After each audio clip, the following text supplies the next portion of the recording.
Welcome everyone, and thank you for joining us. My name is Sydney, and I'm the house manager and therapist at The Bridge. And I'm Ashlyn, the certified prevention specialist of our youth development services. If this is your first time joining us, please also take a minute to watch our first video. In that video, we talk a little bit more about who we are and what we do, as well as information on other programs in youth development services. Yes, so if you were with us last week, we got started with our series by talking about stress and anxiety as it relates to the unusual circumstances we all find ourselves in right now with this coronavirus, and also as it relates to everyday normal life. So today we want to talk to you about what you can do to help with those uncomfortable feelings of stress and anxiety, and how you can use activities that are fun and enjoyable to you to help yourself combat some of those side effects that come along with stress and with anxiety. So we're going to use terms such as self-care and coping skills, and we will talk a little bit more about what those things mean. So we'll start off with self-care. What does self-care mean? Self-care is defined as the practice of taking an active role in protecting your own well-being and happiness, particularly during times of stress.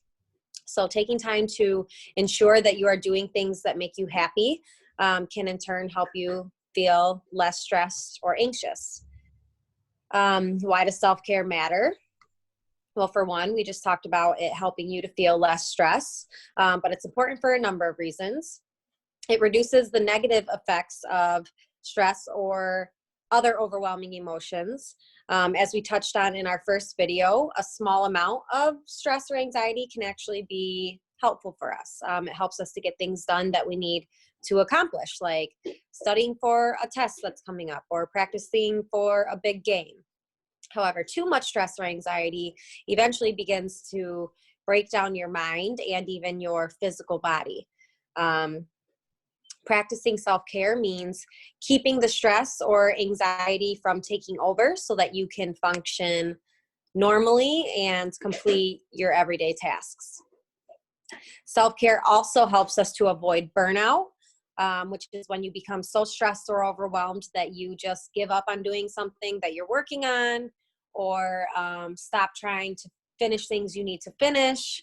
It can also be used as a tool for helping you to refocus. So oftentimes if we're sitting down, maybe it's to study and you're studying for a while and you begin to get frustrated or overwhelmed, maybe your thoughts are all jumbled. If you take a short break and participate in something that brings you joy, something that makes you happy, and then return to that task you were working on, you'll often find that you're able to think a little bit more clearly after that. Awesome. In our last video, we also spoke briefly about coping skills. Coping skills are basically activities or actions that relieve intense emotions that you're feeling and might be overwhelmed by. These coping skills are activities that you do might bring you joy. They might provide you with comfort and a feeling of safety, or they provide a healthy distraction from unhelpful thoughts. Coping skills can really be anything that works for you. Some examples are taking a minute or two to practice deep breathing, going on a walk outside, shooting hoops with friends, or listening to music.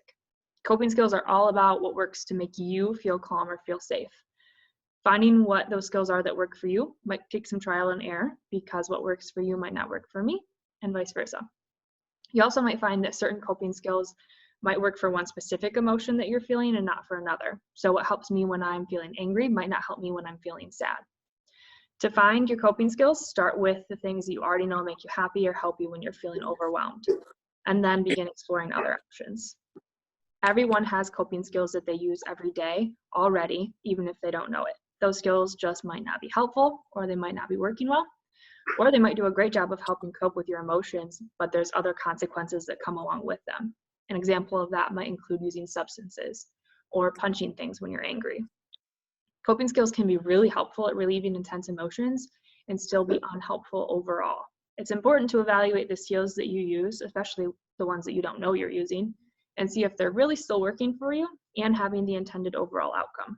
It's important that good coping skills you use regularly have both short-term and long-term benefits.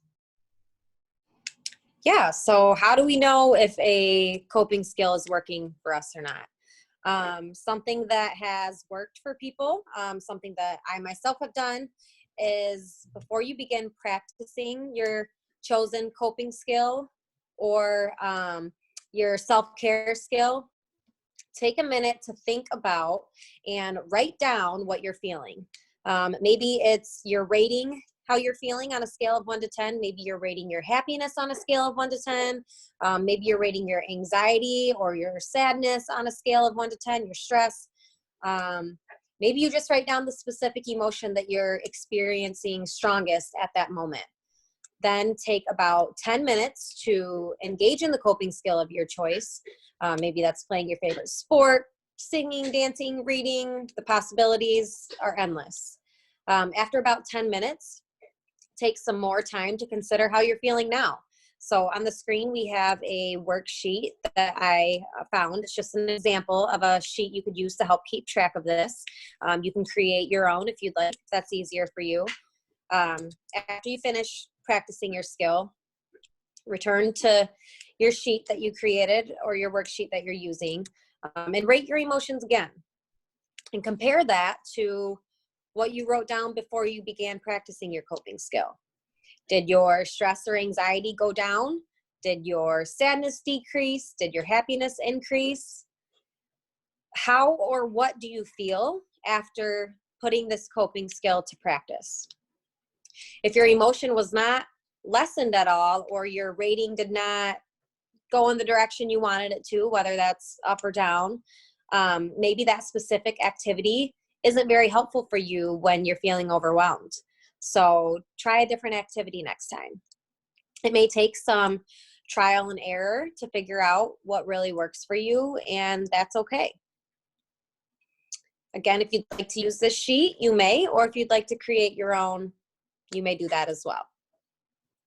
So thank you for watching today's video. We hope you were able to learn something new. If you are a youth who is part of our virtual groups, please take some time after watching this video to write down some things that you think would be maybe good coping skills for yourself and some positive self-care activities. Write down any questions you might have about today's video, and we can have a more detailed discussion during our group time.